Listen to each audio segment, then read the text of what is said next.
सूरतुल अनफ़ाल की आयत नंबर 2 में अल्लाह करीम फरमाता है, इन्नमल मुमिनून अल्लज़ीना इज़ा ज़ुकिरल्लाह, मोमिन तो बस वही हैं जब उसके सामने अल्लाह का ज़िक्र किया जाता है, वजिलत क़ुलूबुहुम, तो उनके दिल काँप जाते हैं, उनके दिल डर जाते हैं खौफ इलाही की वजह से।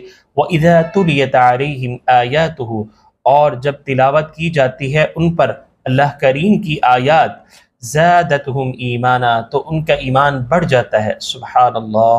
व अला रब्बिहिम यतवक्कलून, और मोमिन तो वही हैं जो अपने रब पर भरोसा रखते हैं। सुब्हानल्लाह, सुब्हान।